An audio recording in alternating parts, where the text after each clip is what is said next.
Assalamualaikum warahmatullahi wabarakatuh. Saya Ani Irawati, NIM 192111040 akan mempresentasikan general review dari bab 1 sampai bab 5. Materi pertama, sosiologi adalah ilmu yang membahas tentang masyarakat serta proses yang timbul dari hubungan sosial yang merupakan keseluruhan jalinan antara unsur-unsur sosial yang pokok, yakni kaidah-kaidah sosial, lembaga-lembaga sosial, kelompok sosial, serta lapisan sosial. Materi kedua, dalam pemikiran hukum Islam, terdapat perbedaan antara syariah dan fikih. Syariah berarti jalan ke sumber air. Orang-orang Arab menggunakan istilah ini dalam pengertian jalan setapak menuju sumber air yang tetap dan diberikan petunjuk yang jelas, sehingga nampak oleh mata. Menurut Coulson, yang menggambarkan kesatuan dan keragaman dengan mengkristalisasikan dalam 4 mazhab yang berbeda. Pada dasarnya, mazhab-mazhab ini dibentuk melalui kesetiaan personal dari kelompok-kelompok ahli hukum terhadap pendirinya yang merujuk kepada nama-nama masing-masing seperti Hanafi, Maliki, Syafi'i, dan Hambali. Tetapi masing-masing mazhab mempunyai keadaan asal yang khas. Materi ketiga, idealisme adalah mengasalkan seluruh realitas kepada roh manusia. Tidak ada realitas terlepas dari pemikiran, sedangkan realisme sendiri adalah paham atau ajaran yang selalu bertolak dari kenyataan. Hukum menurut Hart merupakan kombinasi 2 tipe aturan, yakni aturan primer dan aturan sekunder. Pandangan ini selain ditunjukkan untuk mengkoreksi konsep hukum Austin, juga ditunjukkan untuk mengkritik teori hukum kodrat yang menganggap adanya hubungan mutlak antara hukum dan moralitas. Dalam pandangan Hart, penegasan bahwa di antara hukum dan moralitas ada suatu hubungan yang perlu atau mutlak memiliki banyak ragam pemahaman yang penting, namun tidak semua hubungan itu terlihat jelas. Materi keempat, masa tasri. Pada masa kenabian dimulai ketika Allah mengutus Nabi Muhammad membawa wahyu berupa Al-Quran saat beliau di Gua Hira pada hari Jumat 17 Ramadan tahun 13 sebelum Hijriah. Adapun periode pensyariatan ada 2 macam. Yang pertama periode Mekah, yaitu sebelum Rasulullah hijrah ke Madinah. Yang kedua periode Madinah, yaitu setelah Rasulullah hijrah ke Madinah.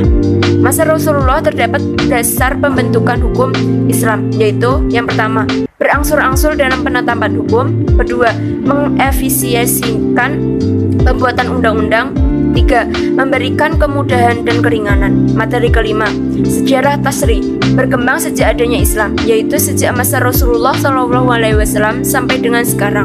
Periode kedua dari masa perkembangan hukum Islam ini bermula sejak meninggalnya Nabi SAW pada tanggal 8 Juni 632 atau 11 Hijriah dan berakhir ketika Muawiyah bin Ali Sofyan menjabat sebagai khalifah pada tahun 41 Hijriah atau 660 Masehi. Bab 6. Hukum Islam pada masa tabi'in dan tabi'in. Tabi'in adalah orang yang bertemu sahabat meskipun tidak berguru kepadanya. Setelah masa khalifah keempat berakhir, fase selanjutnya adalah zaman tabi'in. Secara historis, masa tabi'in merupakan masa yang dipenuhi permasalahan. Sumber hukum masa tabi'in ada 4, Al-Quran, Sunnah, Ijma, dan Qiyas. Faktor-faktor yang mempengaruhi hukum Islam: yang pertama perluasan wilayah, kedua perbedaan penggunaan ra'yu, yang ketiga kaum muslimin pada periode ini sangat antusias untuk mengamalkan ibadah dan muamalat, dan yang keempat pada masa ini telah timbul penemuan atau teori hukum yang ditunjang oleh lingkungan tempat mereka berada. Bab 7. Hukum Islam pada masa zaman Imam Mazhab. Mazhab merupakan pokok pikiran atau dasar yang digunakan oleh Imam Mujtahid dalam memecahkan masalah atau mengistinbatkan hukum Islam. Sebab-sebab perbedaan pendapat di kalangan fuqaha: yang pertama perbedaan bacaan, tidak meratanya pengetahuan tentang hadis, ragu-ragu tentang kebenaran nafkah dan tempat tinggal bagi perempuan yang ditolak oleh suaminya, perbedaan dalam memahami dan menafsirkan nas, adanya lafuz yang mustarak atau mempunyai arti banyak, dalil-dalil yang tampaknya kontradiktif satu dengan yang lainnya. Kemudian Kemudian bab 8 hukum Islam pada masa taklid. Secara etimologis, makna dari taklid yang disepakati para fuqaha berasal dari kholada yang artinya meletakkan tali atau ikatan di leher. Perkembangan hukum Islam pada masa taklid dan kejumutan sejak permulaan abad ke-4 Hijriah atau abad ke-10 sampai 11 Masehi. Ilmu hukum Islam mulai berhenti berkembang. Ini terjadi di akhir penghujung pemerintah atau dinasti Abbasiyah. Pada masa ini para ahli hukum hanya membatasi diri mempelajari pikiran-pikiran para ahli sebelumnya yang telah dituangkan ke dalam buku berbagai mazhab. Kemudian hukum Islam pada masa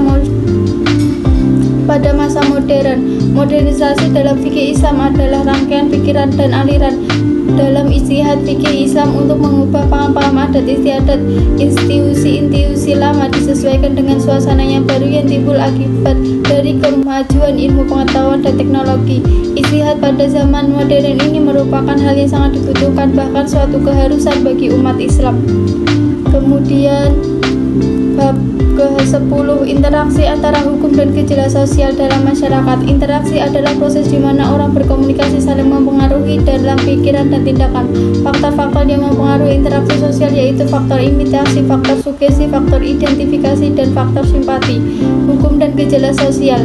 Hukum adalah aturan yang terbentuk melalui kebiasaan dan perasaan kerakyatan, yaitu melalui pengoperasian kekuasaan secara diam-diam. Gejala sosial merupakan masalah sosial yang mempengaruhi dan disebabkan oleh tingkah laku manusia itu sendiri. Masalah menyangkut nilai-nilai sosial dan moral. Saya Vika Ayu Wulansari, NIM 192111069. Nah, di sini saya akan menjelaskan mengenai hukum Islam dan perubahan sosial. Apa sih itu hukum Islam? Hukum Islam adalah hukum yang berasal dari agama Islam itu sendiri, yaitu hukum yang diturunkan oleh Allah untuk kemaslahatan hamba-hambanya di dunia dan akhirat. Nah, di dalam hukum Islam itu sendiri terdapat sumber-sumber hukum Islam. Yang pertama yaitu ada Al-Quran, Al-Hadis, Ijma, dan Qiyas. Nah, di dalam hukum Islam itu sendiri terdapat karakteristik hukum Islam. Menurut Muhammad Yusuf Musa terdapat 3 karakteristik. Yang pertama yaitu tidak mempersulit dan memberatkan. Yang kedua yaitu memperhatikan kesejahteraan manusia secara keseluruhan. Dan yang terakhir yaitu mewujudkan keadilan secara menyeluruh.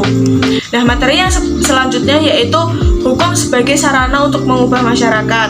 Nah, hukum di dalam masyarakat merupakan suatu kaidah atau peraturan tingkah laku di dalam masyarakat. Hukum sebagai kaidah atau norma sosial yang dilihat dari nilai-nilai yang berlaku di dalam masyarakat, dan bahwa ada hukum yang merupakan cerminan dari nilai-nilai ada pada suatu masyarakat itu sendiri. Nah, materi yang selanjutnya yaitu mempengaruhi faktor-faktor keefektifan hukum dalam masyarakat. Keefektivitasan hukum mengartikan bahwa indikator efektivitas dalam arti mewujudkan keadilan dalam masyarakat. Kepastian hukum menghendaki perumusan kaidah-kaidah yang berlaku secara umum, yang berarti pula bahwa kaidah-kaidah tersebut harus ditegakkan dengan tegas dan benar. Salah satu upaya yang biasa dilakukan supaya masyarakat menegakkan kaidah hukum adalah dengan mencantumkan saksi-saksinya. Nah, materi yang selanjutnya yaitu mempengaruhi dan akibat perubahan masyarakat pada individu dan kelompok. Nah, perubahan sosial dalam masyarakat bukan merupakan sebuah ajang untuk produk, melainkan suatu proses. Proses perubahan itu tentunya saja merupakan hasil kesepakatan antara keputusan bersama yang diambil dari setiap individu dan kelompok di dalam masyarakat itu sendiri. Nah, keputusan yang diambil tentunya saja sesuai dengan keinginan dan harapan kelompok agar berubah sosial itu tepat pada dan terwujud.